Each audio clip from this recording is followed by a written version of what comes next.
It was a Monday morning, the kind where the air still smelled of burnt toast and bitter coffee. I was at the kitchen table, sipping my mug and flipping through the newspaper, when Vanessa finally said the words I'd been expecting for months. "Mark, put the paper down. I need to talk to you." I lowered the edge just enough to see her face. "Calm. Too calm. I'm leaving you, Mark. I want a divorce." For a second, all I heard was the ticking of the kitchen clock. I looked at her, then turned another page like nothing had happened. "Is that all?" I asked. Her eyes narrowed. "I'm serious, Mark. I know you are," I said, still reading. "That's the funny part." Her voice snapped into anger. "Damn it, Mark. Put that newspaper down and talk to me." I set the paper aside, leaned back in my chair, and let her see the emptiness in my eyes. "There's nothing to say, except goodbye. Truth is, you haven't been worth a damn as a wife for over a year. So go ahead, pack your things." She blinked. Maybe she expected me to beg, cry, argue. I didn't. I stood up, walked to my office, and came back with a notebook, an envelope, and a pen. I wrote in bold letters across the top sheet, "Darius, thank you. Thank you for taking her off my hands." Then I slipped something onto the page, a one-way train ticket I'd bought the night before, almost on instinct. Beneath it, I wrote, "This is all you'll ever need with her, a ride that only goes one way. Downhill. Good luck, kid. You'll need it." I folded the sheet, sealed it in the envelope, and handed it to Vanessa. "When you see him, give him this." Her eyes went wide. You knew." I smiled without warmth. "Just because you think I'm ignorant doesn't mean I actually am." She tried to snatch the envelope, but I pulled it back. "No, on second thought, I'll mail it myself. I don't trust you not to rip it up." I slipped the envelope into my jacket, grabbed my travel mug, and headed for the door. "Now, why don't you start packing? The sooner you're out, the sooner I can breathe again." From behind me, she shouted, "I'm not moving out, Mark. I'm not leaving this house just so you can move your little secretary in here." I stopped with my hand on the door, topped off my coffee, and said quietly, "You're already gone, Vanessa. You just don't know it yet." Then I left. On my way to work, I drained our accounts, closed our credit cards, and opened new ones in my name only. By the time I pulled into the office parking lot, Vanessa was broke. No savings, no backup plan, no safety net. And that was just the opening move. When I walked into the office that morning, Jessica looked up from her desk and gave me that warm, knowing smile she always had. 10 years she'd worked for me, first as a secretary, then as my assistant, and eventually my right hand. She knew my moods better than I did myself. "Morning, boss," she said. "You look different." "Do I?" I asked, slipping off my coat. Like a man who just won a war nobody else knew was happening. I chuckled under my breath. If only she knew. I leaned against her desk, lowered my voice, and said, "Vanessa wants a divorce." Jessica's eyes widened, then narrowed in that way women do when they're already running 3 scenarios ahead in their minds. Finally, I asked, arching an eyebrow, "Mark, I've worked with you for a decade. I know when something's wrong. I've seen the way she looked at you, or rather, didn't, and the way you looked back. Cold, detached, like you'd already left her years ago." I didn't answer right away. Instead, I let the silence hang while I loosened my tie and dropped into my chair. "Finally," I said, "I knew about the affair. 1.5 years ago." Jessica leaned forward, whispering, "You knew?" "Almost from the day it started. A friend spotted her walking into a motel with a guy. I hired a PI, got the photos, names, dates, the works." "And you did nothing?" I met her gaze. What was I supposed to do? Blow up my life? In this state, divorce is no fault. Everything gets split down the middle. The house, the garage, even my woodworking shop. I wasn't going to throw away 10 years of work because my wife couldn't keep her legs closed. Jessica shook her head in disbelief. "So you just lived with it?" "I didn't live with her. I lived around her. Love turns to hate. Hate turns to indifference. You'd be surprised how quickly that happens. She cooked, cleaned, did the laundry. That was her penance. As long as she offered sex, I took it, though it stopped being love. Just obligation. Transactional." Her lips parted as if to speak, but then she stopped. For the first time, I noticed the flicker of something in her eyes. Something I hadn't expected. Mark, she said carefully. You're back on the market now, right? I laughed, trying to lighten the air. Are you asking for your sister again? Didn't you once tell me Tara had a crush? Jessica shook her head, a smirk tugging at her lips. Forget Tara. To hell with my sister. I want to be first in line. The room tilted slightly, not literally, but in the way time slows when you realize something you thought impossible might actually be real. Jessica Blake, my steady, reliable assistant, was looking at me like a woman looks at a man she's been waiting for. Jess, I started, half joking, half terrified. She leaned closer, her voice steady. I'm not joking, Mark. I've watched you carry dead weight for years. I want to give us a shot. For a long moment, I said nothing. Then I exhaled, long and slow. Careful what you wish for. Vanessa wants out, but she's not gone yet. And she's not the type to go quietly. Jessica smirked, almost like she'd been waiting for me to say those exact words. Then don't let her be the one in control. File first. Make her react to you. Her tone wasn't soft anymore. It was sharp, almost commanding.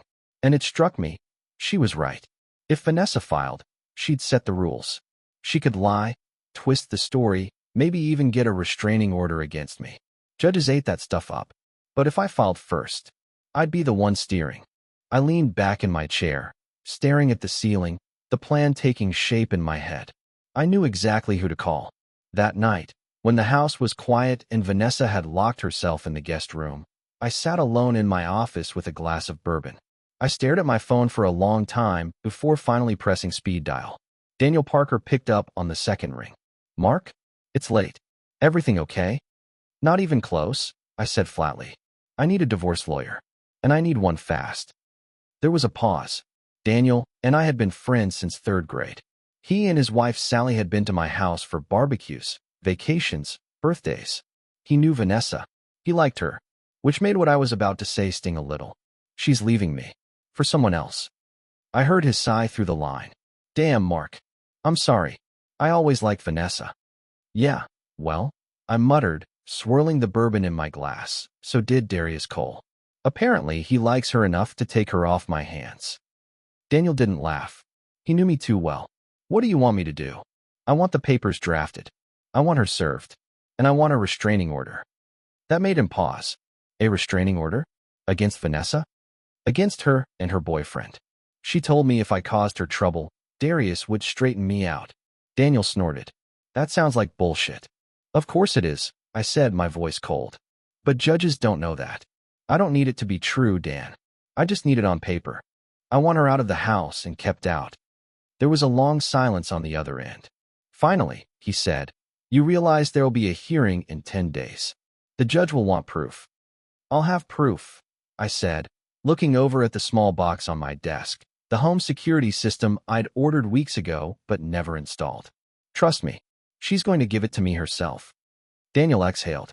All right, come by my office tomorrow at noon. We'll sign everything, then grab lunch. I'll have her served by Thursday.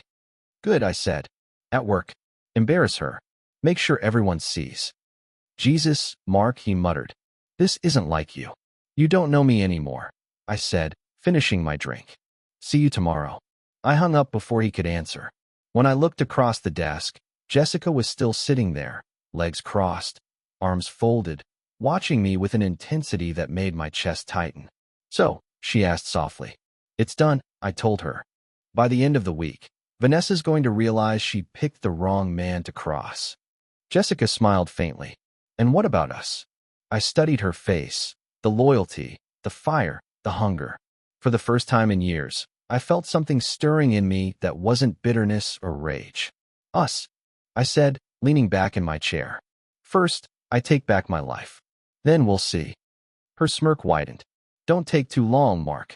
I'm not good at waiting. And for the first time since Vanessa said the word divorce, I realized I wasn't just surviving. I was hunting. When I got home that night, the house felt heavier than usual, like the walls themselves knew a storm was brewing. Vanessa was sitting at the kitchen table, papers scattered in front of her, tapping a pen against the wood. She didn't even look up when she said, This is my house too, Mark. I'm not going anywhere. I opened the fridge, pulled out a beer, and popped the cap without replying. The hiss of carbonation filled the silence between us. Finally, I said, "Not for long."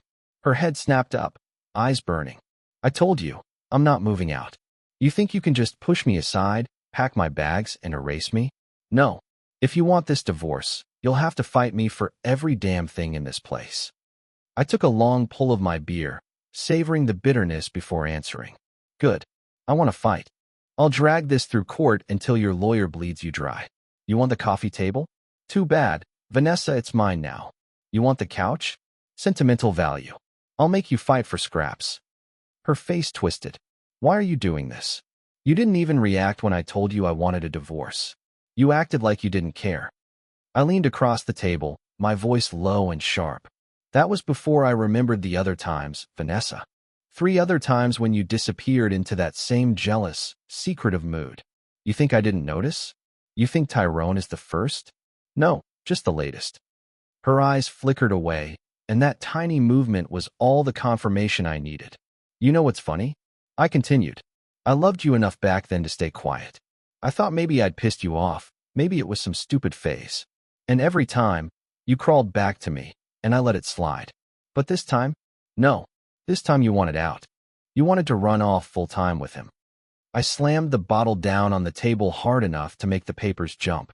"So now I'm done.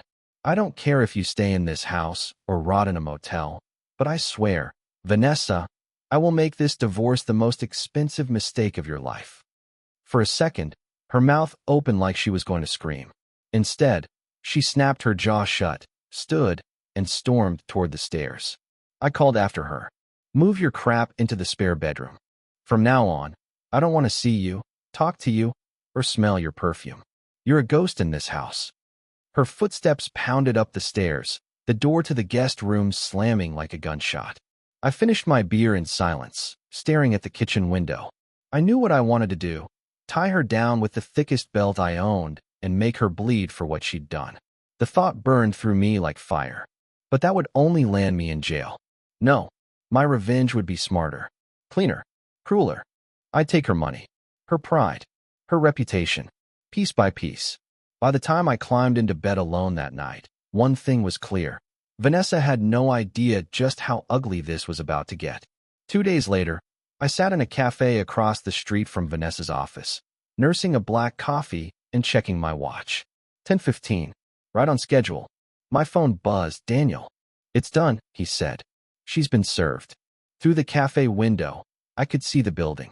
Even from here, I imagined the look on her face as a process server walked right past the reception desk, called her name, and dropped the envelope in her hands, in front of her colleagues, her boss, her friends.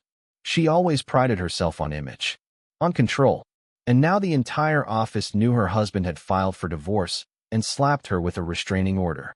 Perfect. I left a generous tip, walked to my car, and dialed a locksmith on the way. By the time I pulled into the driveway, the truck was already there.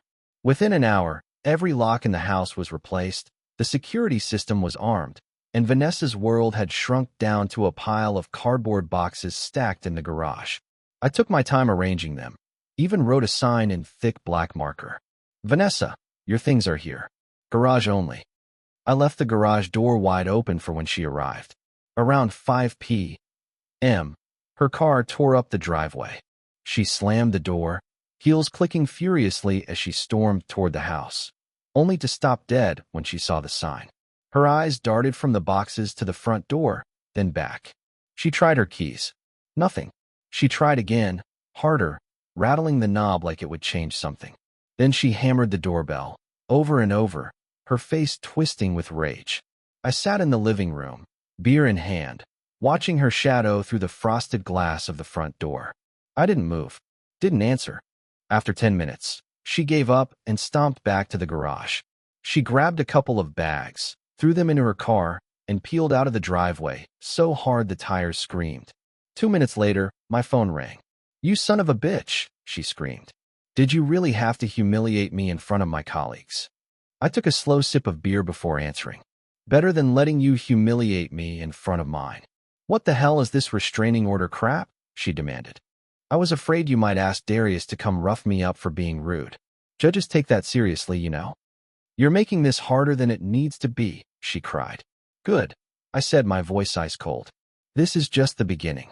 Every step will be harder than the last. Congratulations, Vanessa.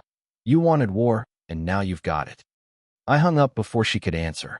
For the first time in a long time, I felt a genuine smile creep across my face. She thought she'd played me. She thought she was walking away with the upper hand.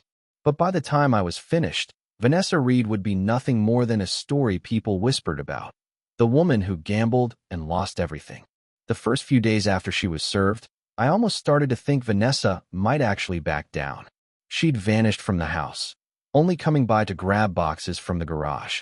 No screaming, no drama. Too quiet. On the fourth night, I pulled into the driveway late and noticed something off. The garage door was shut tight, but the sensor light kept flicking on and off like someone had just walked through. I stepped inside carefully, the new alarm system chirping as I disarmed it. The kitchen hit me first, broken glass scattered across the floor, shards of plates everywhere. The living room looked worse. Lamps knocked over, cushions slashed open. But it was upstairs where I found the real message. My closet door stood open, my clothes yanked out and thrown in a heap on the carpet. And right there, in the middle of the pile, was the smell, sharp, acidic, undeniable. She had pissed all over my clothes. For a long moment, I just stood there, staring at the mess. My hands shook, not from sadness, not even from rage, but from a cold, steady clarity. I didn't need to yell. I didn't need to hit her. I didn't need to break a thing. Because every second of her little tantrum was already saved on the security cameras I'd installed. Her face, breaking into my garage. Her hands smashing plates. Her body bent over my clothes like some feral animal. Proof. Undeniable proof. I picked up my phone and called Daniel. I've got her, I said. What do you mean? She broke in. Destroyed the house. Pissed on my stuff. And I've got the footage. Every second of it. Daniel whistled low. That's a felony, Mark. Violation of the restraining order. Property destruction. She's cooked. Call the cops, I said calmly. Let's see how she likes handcuffs. The officers arrived within the hour, took one look at the video, and started snapping photos like Christmas came early. And sure enough, the next day, Vanessa was arrested right at her office desk. Fingerprinted. Mugshot. Hauled before a judge in cuffs. For a woman who lived her life pretending to be perfect, polished, untouchable. It was a death sentence in reputation alone. But for me, it was just the beginning. The Monday morning of the hearing, I walked into the courthouse with Daniel at my side, calm as stone. Vanessa was already there, sitting across the aisle with her attorney, her hair perfectly styled, makeup flawless, but her eyes gave her away. They darted around the room, sharp and frantic, like a cornered animal looking for an escape. The judge walked in, glanced at the file, and started the proceedings.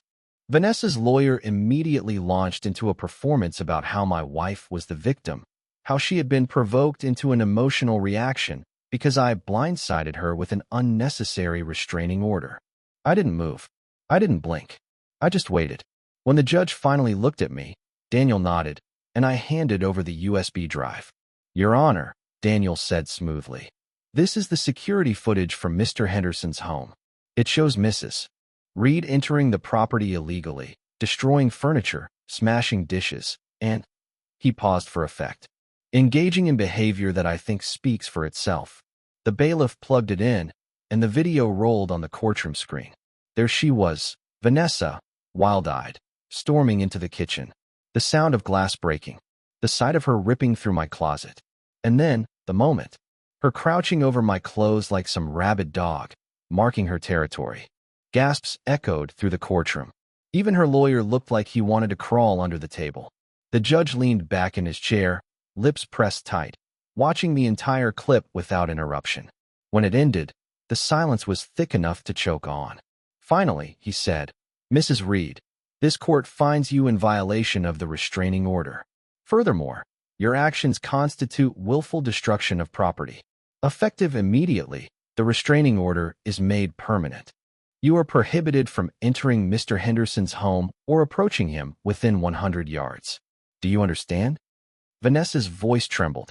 Yes, Your Honor. The gavel came down with a crack that sounded like thunder. It was over. As we walked out, I could feel her eyes burning into my back, full of hatred and humiliation. But she couldn't touch me. Not legally, not financially, not even physically. I'd ripped away the last mask she had left. And yet, deep down, I knew something dangerous.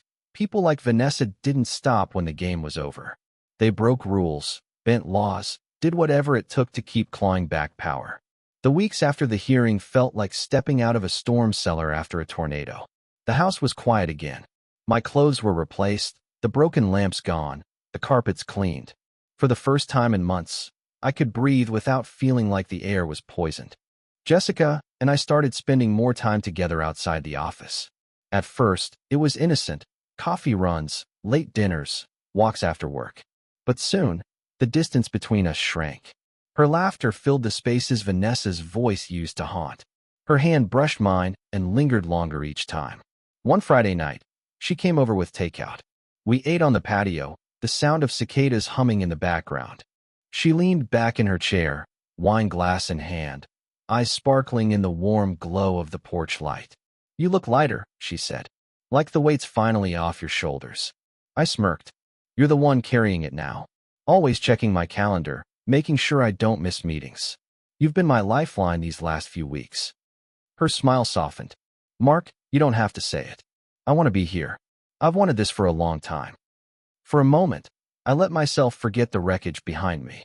I leaned across the table, kissed her, and felt something I hadn't in years. Not obligation, not bitterness, but warmth. It scared me more than it comforted me. Because as much as I wanted to move forward, Vanessa's shadow still clung to everything. She was out there, scheming, waiting. And if there's one thing I'd learned, it was this. Vanessa Reed never lost quietly.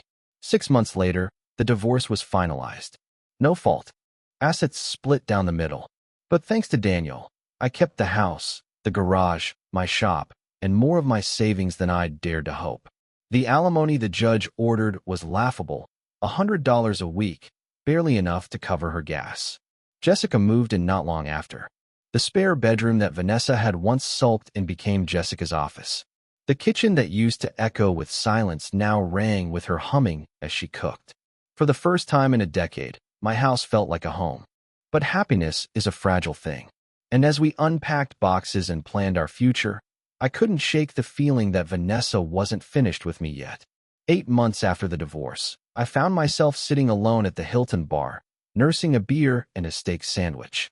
Life with Jessica was steady, even good. She was painting the nursery, humming while she worked, already planning for the twins we'd found out were on the way. But even in that happiness, a part of me still carried the scar Vanessa had left. I was halfway through my drink when someone slid onto the stool next to me. "Can I buy you a beer?" a voice asked. I turned, and there he was, Darius Cole, the man who'd nearly blown my life apart. For a moment, I just stared at him, half expecting my fists to clench, my blood to boil. But instead, I felt curiosity. "Sure," I said finally, nodding to the bartender. "2 more." Darius signaled for the order, took his glass when it came, and stared at it like it held answers. He peeled the label slowly, little scraps of paper piling on the counter between us. "I didn't mean to screw things up for you," he said at last, still not meeting my eyes. I let out a short laugh. Funny way of showing it. He winced but pressed on. "When I met her, I didn't know she was married. She wasn't wearing a ring, didn't act like a wife. Said she was living with her sick mother, couldn't go out much, couldn't bring me home. I fell for her, hard. Thought I'd found someone real." He took a long pull from his beer, exhaled, and shook his head. "It wasn't until a guy I knew told me she had a reputation, that she'd cheated before, that she was married to you, that I even questioned it.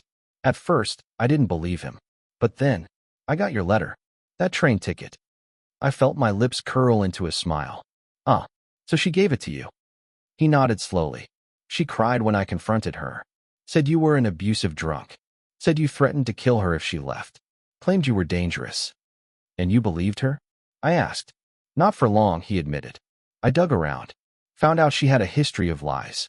My parents split because my mom cheated on my dad. Once a cheater, always a cheater, that's what I believe. And once I saw through her stories, I knew I couldn't marry her. But she was good in bed, so," He shrugged bitterly. I let her stay, as long as she kept playing her role. He stared down into his glass. When she started talking about marriage, I cut it off. Kicked her out. Haven't seen her since. I studied him, the man I thought was my enemy. And instead, all I saw was another casualty of Vanessa's lies. For the first time, I almost pitied him. Darius slid the small rectangle across the bar. For a moment, I thought it was just another coaster. But when I picked it up, my chest tightened. It was the one-way train ticket. The exact one I'd slipped into that envelope months ago. I held on to it, Darius said quietly. Didn't know why. Maybe to remind myself how stupid I'd been. But now, he pushed a folded cashier's check toward me. Now I think it belongs back with you. I unfolded the slip, my eyes widening at the number. 6 figures. More money than I'd ever expected to see tied to that sarcastic little gesture I'd made on a Monday morning. I stared at him. You're giving me this? He nodded. When I found out the truth, I played the lottery with that ticket in my wallet. Just for the hell of it. It hit. I didn't want her touching a dime. So I waited until the divorce was final before cashing it in. Figured you'd want your half. For the first time in years, I laughed. A real laugh. The sound of it startled me. You realize, I said, this is the most poetic ending possible. Darius raised his glass. To surviving Vanessa Reed. We clinked bottles. 2 men who should have been enemies, bound together by the same mistake. When I left the bar, I walked into the night lighter than I'd felt in years. I drove home to Jessica, who was curled up on the couch, paint still streaked on her hands from working in the nursery. She looked up, smiling, and I knew this was my life now. My future. Vanessa? She was gone. Not dead, not buried, but gone in the only way that mattered. Living back with her parents, reputation in ashes, names spoken only in whispers. And me? I had the house. I had Jessica. I had the twins on the way. And in my wallet, folded neat behind my driver's license, I had a one-way ticket. A reminder of the day everything broke apart, and the day I finally won. Because some rides only go one direction. And Vanessa Reed? She'd been on that downhill train all along.